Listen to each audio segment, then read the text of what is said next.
ary hitany famitanjaka izy tsy hoe hitany fa ozy izy hoe inona no zavatra nyteneny hoe fantany famitanjaka izy. Là, on voit bien, c'est pas qu'il a dit qu'ils ont vu leur propre corps, qu'ils étaient nus, non, mais ils ont pris conscience qu'ils étaient nus. Fantany famitanjaka izy mihoatra no zavatra ivelany hita amin'ny maso ny fahatanjahany fitanjahany. En dehors de leur nudité naturelle, c'est là qu'ils ont pris conscience vraiment qu'ils sont nus. Nisy zavatra mitranga teo amin'ny fiainany Adama Seva rehefa niritsaka tao anatin'ny fahotana izy. Là, il y avait vraiment un déclic qui s'est passé quand le péché est entré en eux. Ny dikan'ny fitanjahany voalaza eto anankiray dia ny fialany ny voninahitran'Andriamanitra izay nanarina azy mivady. Une des nudités qu'on voit dans ce texte-là, c'est qu'ils sont nus parce que la gloire de Dieu est partie. Any amin'ny Salamo any misy tenin'Andriamanitra hoe fa voninahitra sy hery no fitafianao Andriamanitra. Parce que dans Psaume, il est écrit que c'est la gloire et la puissance qui couvrent Dieu. Ary ny olona izay nataon'Andriamanitra hitovy endrika azy dia notafiny ihany koa ny voninahitra sy hery. Et quand il a créé l'homme semblable à son image, l'homme aussi était couvert de cette gloire et de cette puissance. Fa rehefa tafiditra tao anatin'ny olombelona ny fahotana dia niala izany voninahitran'Andriamanitra. Et quand l'homme est tombé dans le péché, cette gloire est partie. Lasa ny voninahitran'Andriamanitra. La gloire de Dieu a disparu. Dia inona ihany koa ny vokany avy eo niditra niaraka tamin'ny fahotana ny atao hoe fifampiangana sy ny fitiavan-tena. Et quand le péché aussi est entré en Adam et Ève, là on voit bien que l'esprit d'accusation était aussi entré dans leurs pensées. Hitanareo Genesis 3:12 tonga dia mipoitra teo hoy raha lehilahy rehefa manontanian'Andriamanitra izy vehivavy izay nomenao namako izy no nanome amin'ny voankazo ka dia nihinana niapanga. Et là on voit bien dans le verset 12 du chapitre 3 que Adam avait accusé sa femme auprès de Dieu. Eritrereto tsara hoe efa eo anatrehany mafy i Adama dia miapanga amin'ny vadiny izy ny fitiavan-tena koa ao anatin'izany hoe tsy mba hoe amin'ny maram-pianakaviana azy dia hoe zako tahaka amin'ireny lokaloka fanao ny lehilahy rehetra ireny na ho faty dia tiako foana ianao hatramin'ny fahafatesany fa neny any Adama teto hatramin'ny fahafatesana tsy tonga hatramin'izay fa hoe alao raha misy ny fahafatesana alao ty vadiko ty mivoa. Et là on voit bien que Adam avait fui sa responsabilité quand il avait accusé sa femme, parce qu'au lieu de protéger sa femme comme les êtres humains, les hommes actuellement qui disent « Ah, je t'aime même si tu m'aimes pas, même si... Hein. » Là, il a poussé, accusé sa femme que c'était sa femme et il est tellement égoïste. Dia nivokatry ny fidirany fahotana tao anatin'ny olombelona ihany koa dia tena hoe tafasaraka mandrakizay amin'Andriamanitra ny olona. Et une des grandes conséquences du péché que Adam avait fait, c'est notre séparation complète avec Dieu. Satria hitantsika le Genesis 3:24 teo hoe nasiana fefy mihitsy ny fidirana lalana miditra makao amin'ny saedena mba tsy hidirana izy ireo antsony. Ny dikan'izay fisarahana mandrakizay tamin'Andriamanitra. Là, on voit dans le verset 24 que Dieu avait mis des chérubins pour bloquer le chemin qui mène à l'arbre de la vie. Cela veut dire que c'est une séparation éternelle avec Dieu. Ary ny fisarahana amin'Andriamanitra izany dia mahatonga rehefa tsy eo le Andriamanitra tsara dia ratsy zany no mitoetra ao mandrakizay. Salamo 58:3 jerentsika hoe mivily hatrany amboka ny ratsy fanahy mania hatrany ankibo izy ka miteny lainga.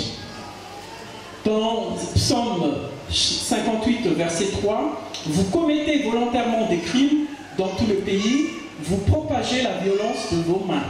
Et les méchants sont pervertis dès le ventre de leur mère. Les menteurs s'égarent dès leur naissance. Donc là, on voit bien que quand on est séparé de Dieu, nous allons vivre dans toutes les malédictions.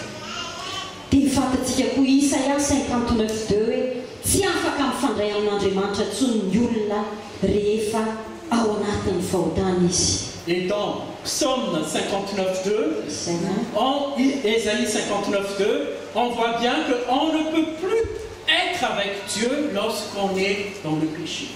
Ny olona izay mbola ao anatin'ny fahotana, ny olombelona ao anatin'ny fahotana dia tsy afaka mifandray amin'Andriamanitra. Fa hoy ny voasoratra ao amin'ny olona Isaia io hoe fa ny helikareo no hevitra mampisaraka anareo amin'Andriamanitra reo ary ny fahotanareo no mampiafina ny tavany aminareo ka dia tsy miaino izy. Parce que dans Ésaïe 59:2, il est bien écrit que mais ce sont vos fautes qui ont fait séparation entre vous et votre Dieu. Ce sont vos péchés qui vous l'ont caché et l'ont empêché de vous écouter. Zany mahatonga ny olona amin'izao tontolo izao le hoe Andriamanitra o raha misy ihany ary ianao izay efa mitomany be manao an'izao, izay efa manao an'izao.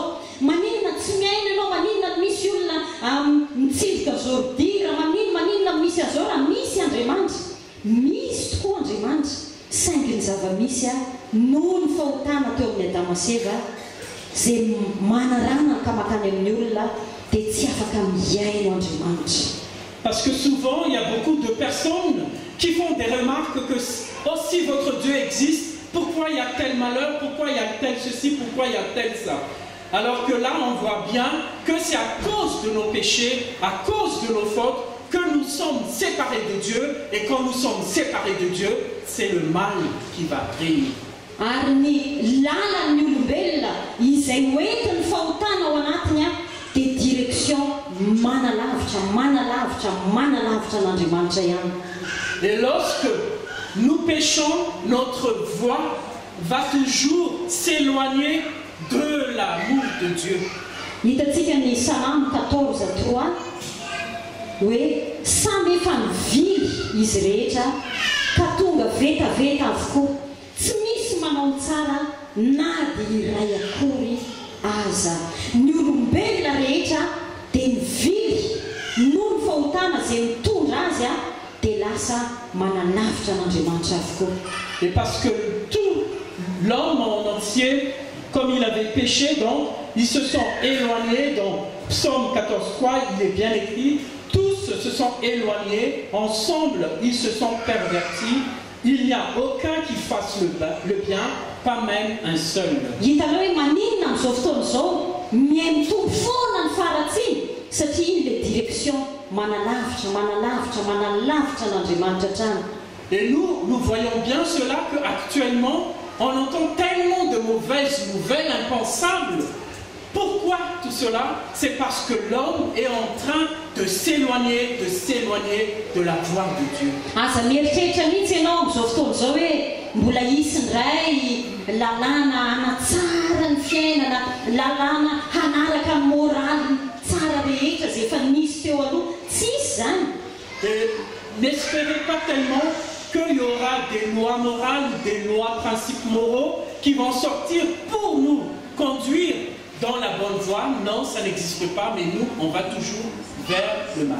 Ny tenin'Andriamanitra dia marina foana. Parce que la parole de Dieu est vraie. Miaratsy izao tontolo izao. Car le monde est devenu de plus en plus mauvais. Ny zavatra nieritreretina hoe tsara tamin'ny ratsy tamin'ny 10 taona lasa, amin'izao fotoana izao efa lasa tsara indray. Parce que quand 5 ans auparavant, on avait pensé que telle chose était mauvais, maintenant tout le monde accepte actuellement ces choses-là. Ny zavatra mamoafady izay nieritreretina hatramin'izay amin'izao fotoana izao ohatra mety tsara indray. Tout ce qui n'existait pas dans la société humaine, maintenant on accepte, on tolère. Ny vokatry ny fahotana dia voalazan'ny tenin'Andriamanitra koa amin'ny Genesis 3:14 hoe voahodina ny biby rehetra. Et le produit de nos péchés a conduit aussi la malédiction sur tous les animaux.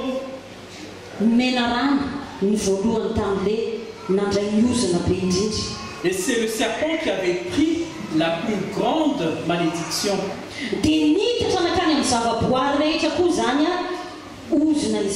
Et ça conduit vers tous les êtres vivants. Tsy ovakitsika io fa manazava fa ny zava-boary rehetra dia ohatrany hoe mijady hiaran'le ozina vokatry ny fahotana.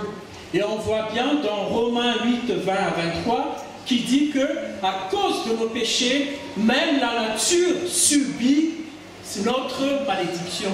Tsy haiko nareo raha efa natsikaritra fa zaho tena mahita an'izany mihitsy ohatra hoe izay nipetraka tany amin'ny toerana be fampotsampika aloha tany a Majunga, tany a Madagasikara, dia ny zavatra hitako ny tranon'olona izay be fampotsampy tsy dia misy zava-maniry tsara maniry zany hoe voninkazo mafatifaty na ny akabiazany tsisy an'izany. Je ne sais pas si vous avez déjà vu cela à Madagascar, mais moi, quand j'ai vécu à Majunga, où j'ai habité à côté des maisons de ces sorciers-là, j'ai remarqué que leur habitation, il n'y avait même pas de belles fleurs, de bons jardins.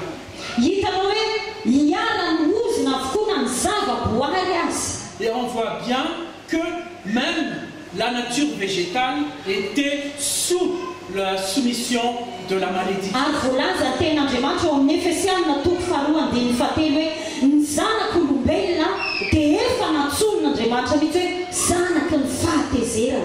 Et on voit bien dans Éphésiens chapitre 2 verset 3, que nous les êtres humains avons subi la colère de Dieu.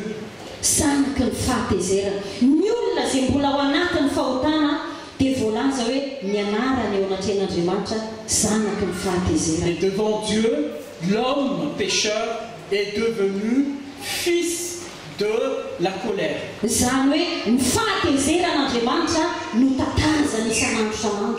On voit bien que chaque jour, ils prennent cet jugement de Dieu.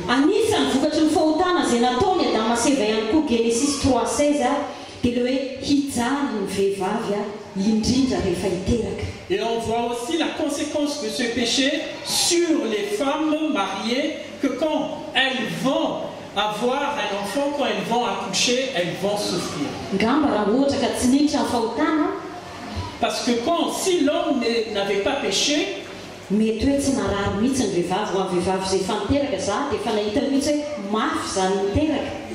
parce que si on n'avait pas péché, peut-être que les femmes n'ont pas accouché dans la douleur, parce que Madame Lily, en tant que femme qui a déjà accouché, elle a dit c'est très dur d'accoucher un enfant. Et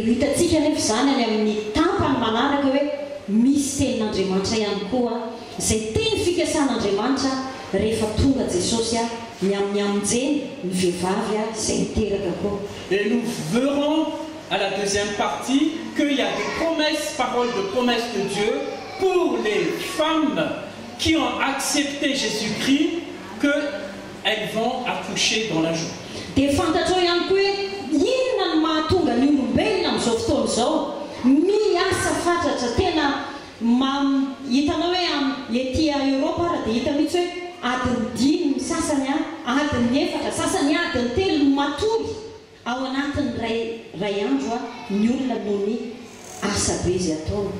Et on voit aussi dans l'héritage des êtres humains, lorsqu'ils ont péché, c'est que lorsque nous travaillons actuellement, on travaille à la sueur de nos fronts, c'est-à-dire qu'actuellement, même en Europe, il y a beaucoup de personnes qui ne se reposent que 2 ou 4 heures par jour, mais le reste, ils travaillent, il ne fait que travailler.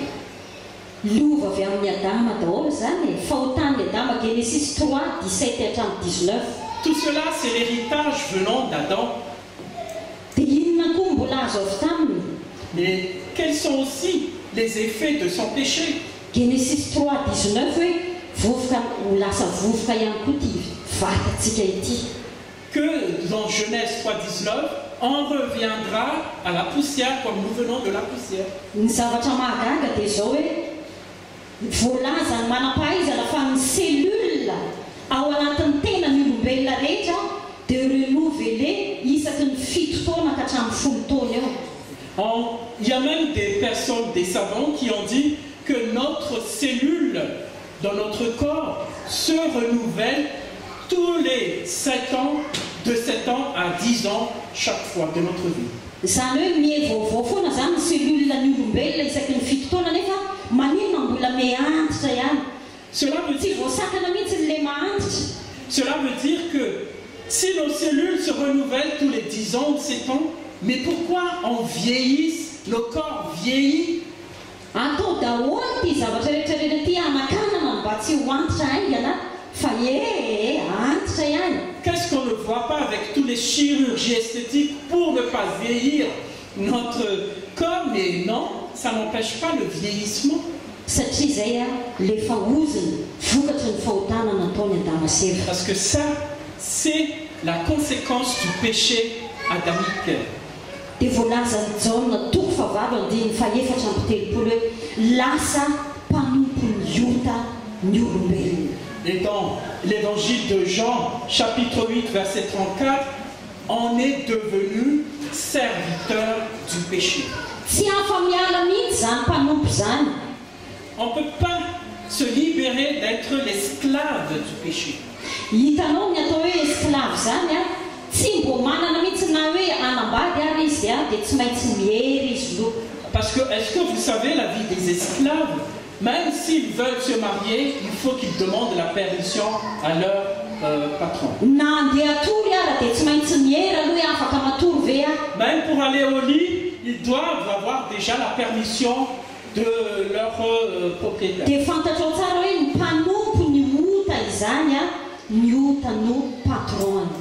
Et donc cela nous indique bien que nous sommes esclaves du péché, c'est-à-dire c'est le péché qui est devenu notre grand chef.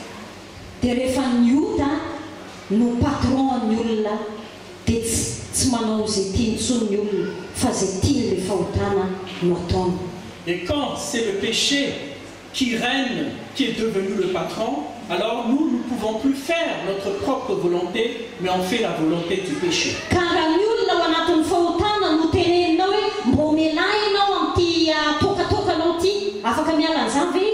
Parce que si nous voyons un alcoolique qui ne fait que boire tout le temps, et on lui dit mais arrête de boire, est-ce qu'il va s'arrêter?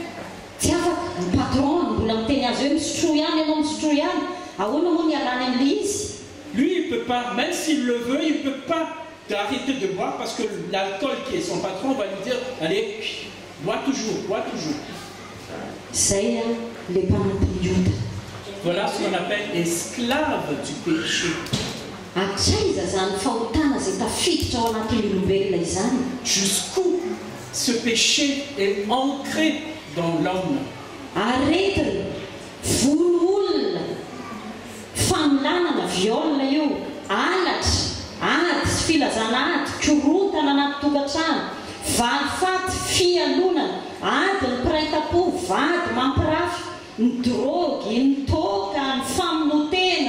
Dépression, fitiavatena, vonoina hatramin'ny ankizy ary amin'ny farany, tsisy moral intsony, tsisy fanajana olo-dehibe, maro be vokatry ny fahotana avokoa zany. Le produit du péché, il y a tellement que, par exemple, maladie, l'assassinat, le viol, le vol, tout le mal qu'on entend, qu'on voit, ça, c'est le produit du péché.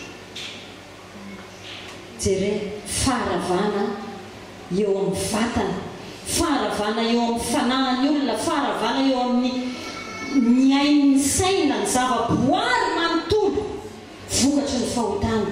À cause du péché, là on voit sur l'image toutes les formes de destruction.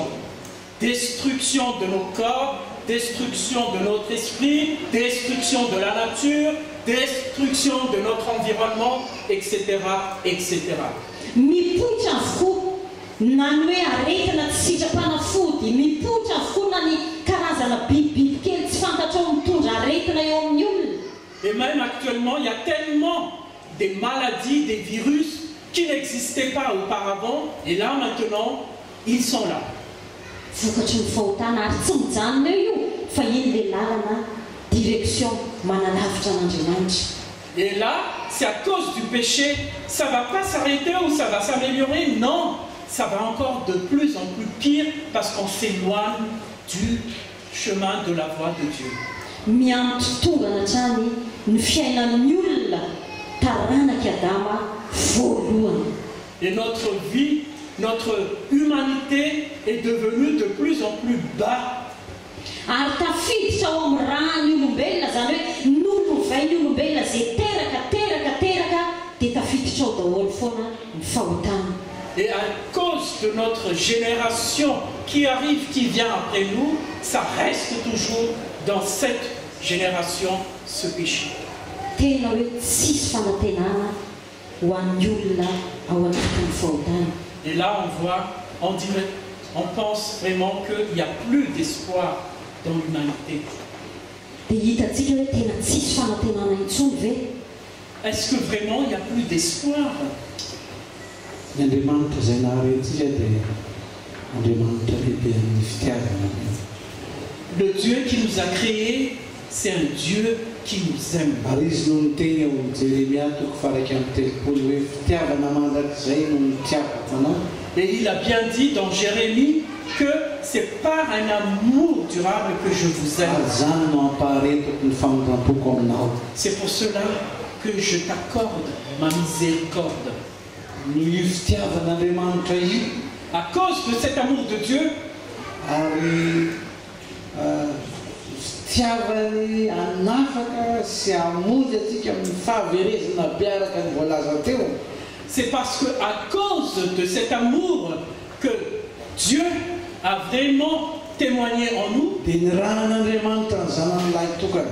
Donc il a envoyé son propre Fils unique. Araka ny voasoratra amin'ny Jaona toko fahatelo andiny fahenina ambin'ny folo. D'après Jean 3,16, Fa toy izao no nitiavan'Andriamanitra izao tontolo izao. car Dieu a tant aimé le monde. Ao anatin'izany ao anatiny ianao. Dans ceci, vous et moi, Nomeny zanan'ilay tokana. il nous a donné son Fils Inona unique. ny nampongavany zanan'ilay tokana. C'est la raison de la venue de son Fils unique. Luka toko fasivy ambin'ny folo andiny ny fahafolo. Dans Luc 19,10, Fa efa tonga ny zanak'olona car le Fils de l'homme hitady sy hamonjy ny very. est venu sauver les perdus. Amaky tenin'Andriamanitra anankiray tsika maranatsika ty fampianarana lehibe androany ty. On va lire un verset Atao Korinthiana voalohany toko fahadimy ambin'ny folo.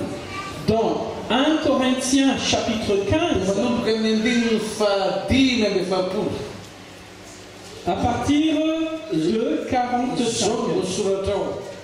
Ary arak'izany koa no voasoratra hoe Adama voalohany natao mananaina, Adama farany natao fanahy mahavelona. Il est écrit, c'est pourquoi il est écrit, le premier homme, Adam, devint un être vivant. Le dernier Adam est un esprit qui communique la Andininy vie. fahenina amby efapolo. Anefa tsy izay amin'ny fanahy voalohany fa izay amin'ny mananaina, dia izay vao amin'ny fanahy. Verset 46. Mais ce n'est pas le spirituel qui vient en premier, c'est le naturel. Ce qui est spirituel vient en Ny olona voalohany avy amin'ny tany dia tany. Le premier homme tiré de la terre est fait de poussière. Ny olona faharoa dia avy any an-danitra. Le second homme, le Seigneur, est du ciel. Andininy fahavalo amby efapolo izay avy amin'ny tany dia tahak'ilay amin'ny tany. Verset 48. Tel est l'homme terrestre, tels sont aussi les hommes terrestres. Ary izay any an-danitra dia tahak'ilay any an-danitra. Et tel est l'homme céleste, tels seront aussi les hommes Ny célestes. taranak'olombelona voalohany dia avy amin'ny tany. La première création de l'homme vient de la poussière. Zay ny Adama voalohany. C'est le premier Adam. Fa ny taranak'olona fa ny Adama farany kosa Mais le dernier Adam dia tsy avy amin'ny tany. n'est pas de la terre, de la poussière. Il vient du ciel. Mes chers amis,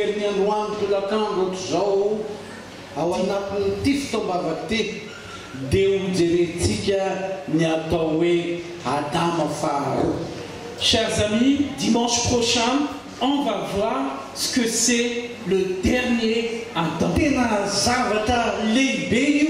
Parce que c'est vraiment très important cela. On n'arrive pas à imaginer. Il y a un miracle dedans.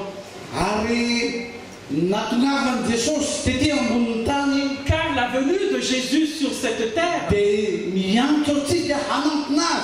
pour nous appeler à venir à lui.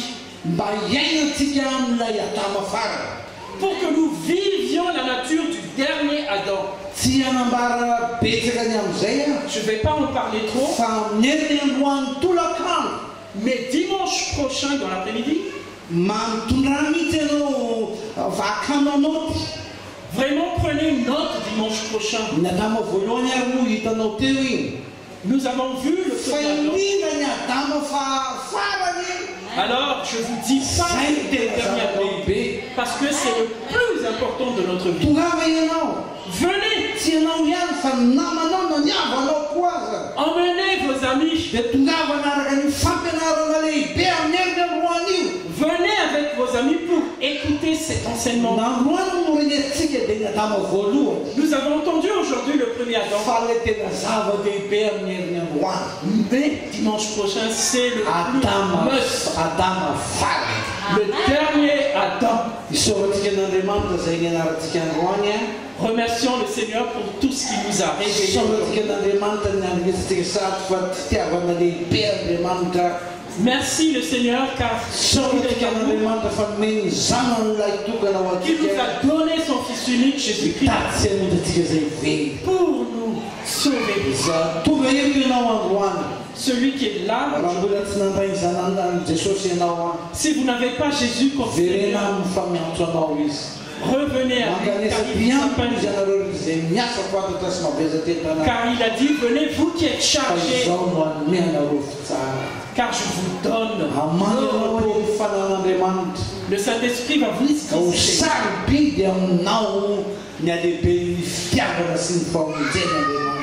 pour que vous ressentiez l'importance de l'amour de Dieu. Prions. Père Céleste, nous te remercions l'enseignement que nous avons reçu.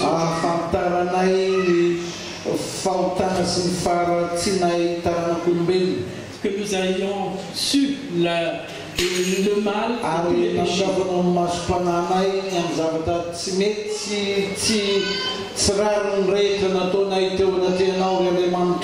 Afin que nos yeux spirituels soient vraiment ouverts pour que nous puissions voir les mal. À cause de cela, tu nous as donné. Nous sommes maudits. À